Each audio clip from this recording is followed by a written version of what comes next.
Bismillahirrahmanirrahim. Assalamualaikum warahmatullahi wabarakatuh. Alhamdulillah wassalatu wassalamu ala Rasulillah Muhammad ibni Abdullah wa ala alihi wa sahbihi wa mawalah, la haula wa la quwwata illa billah. Alhamdulillah, ngaji bareng lagi kita. Pada kesempatan kali ini kita akan membahas tentang rezeki. Karena ada yang masuk bahwa dikatakan, Ustaz, ayo dong bahas tentang rezeki. Saat ini kan lagi musim pandemi nih, lockdown. Susah dapat rezekinya. Kira-kira amalan apa yang akan mendatangkan rezeki?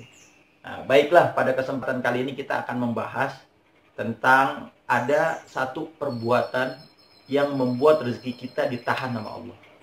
Dan ada satu perbuatan yang jika kita amalkan ini akan mendatangkan rezeki dari Allah. Apa itu?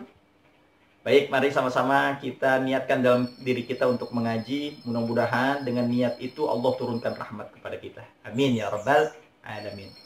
Bismillahirrahmanirrahim. Di dalam kitab At-Targhib wa Tarhib, baginda Rasul sallallahu alaihi wasallam bersabda, "La yaruddul qadra illa ad-du'a, wa la yazidu fil umri illa al-bir. Fa innar rajula la yuhramu ar-rizqa bidh-dhanbi yusibuh."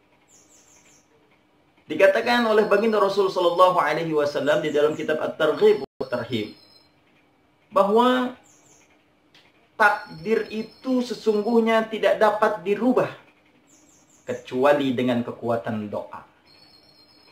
Dan umur itu tidak dapat ditambahkan kecuali dengan kita berbuat kebaikan. Dan sesungguhnya rezekinya orang-orang laki-laki tersebut akan ditahan oleh Allah Subhanahu wa taala karena sebab dosa dan kemaksiatan yang dia lakukan. Masya Allah. Dari hadis di sini kita udah tahu tuh. Kalau merasa rezeki kita seret, kita harus introspeksi di dalam diri kita. Mungkin bisa jadi ada dosa di dalam diri kita.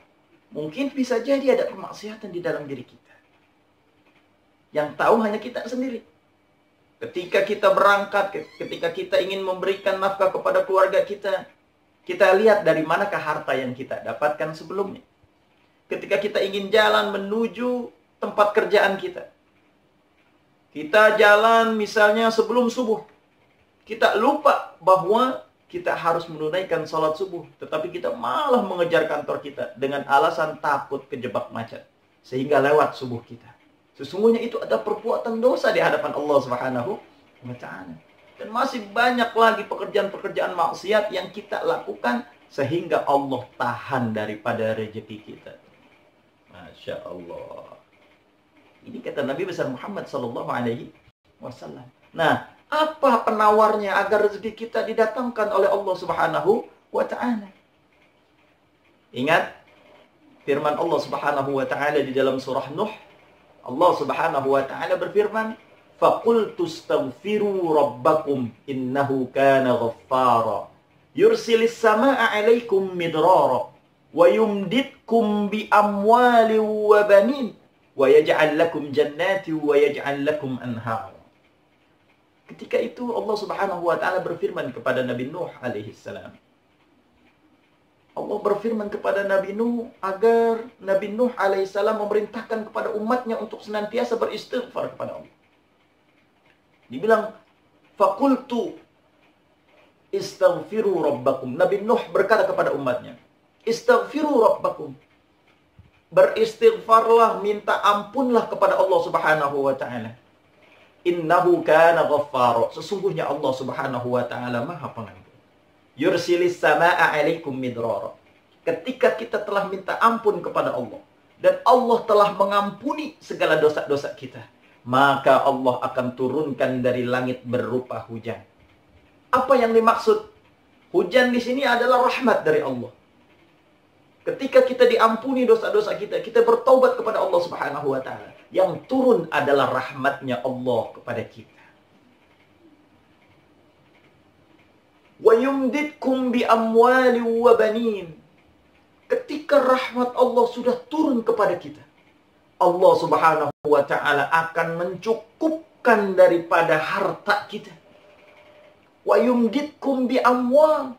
Allah akan berikan kepada kita harta yang banyak. Masya Allah. Dan Allah Subhanahu wa ta'ala akan karuniakan kepada kita generasi-generasi yang baik. Anak-anak yang baik. Kuncinya yaitu kita beristighfar kepada Allah Subhanahu wa ta'ala. Karena istighfar di sini mendatangkan rezekinya Allah. Mendatangkan rahmatnya Allah. Ketika rahmatnya Allah sudah datang kepada kita, niscaya rezeki kita tidak tertahan lagi oleh Allah Subhanahu wa ta'ala. Dan ini juga bisa digunakan. Kalau ada di antara kita yang susah mendapatkan keturunan, susah mendapatkan anak, perbanyaklah istighfar kepada Allah Subhanahu wa ta'ala. Niscaya Allah akan turunkan rahmatnya dan Allah akan mengabulkan doa kita dan permintaan kita. Jadi apa? Yang pertama, jika kita ingin rezeki kita tidak ditahan oleh Allah, jika kita tidak ingin rezeki kita seret, hindari dari kita maksiat. Jauhi dosa. Karena dosa itu la yuhramur rizqa bidzanbi yusibuh. Seorang laki-laki itu akan tertahan daripada rezekinya kalau kita mengerjakan dosa. Bagaimana caranya agar rezeki Allah datang kepada kita? Istighfar kepada Allah Subhanahu wa ta'ala. Karena baginda Rasul sallallahu alaihi wasallam bersabda, "Wallahi la astaghfirullah fi kulli yawm aktsaru min 70 marrah." Karena baginda Rasul setiap hari Rasulullah sampai berqasam, berjanji, bersumpah, "Wallahi, demi Allah, saya setiap hari minimal 70 kali beristighfar kepada Allah Subhanahu wa ta'ala." Jika Rasul saja yang sudah dijamin segala hidup dunia dan akhiratnya masih beristighfar, kenapa kita yang belum berdosa, yang setiap hari mengerjakan dosa, tidak mau beristighfar kepada Allah Subhanahu wa ta'ala? Mudah-mudahan dengan istighfar kita ini akan membawa rezeki dari Allah Subhanahu wa ta'ala, akan mendatangkan rahmatnya Allah, sehingga kita hidup dalam berkecukupan.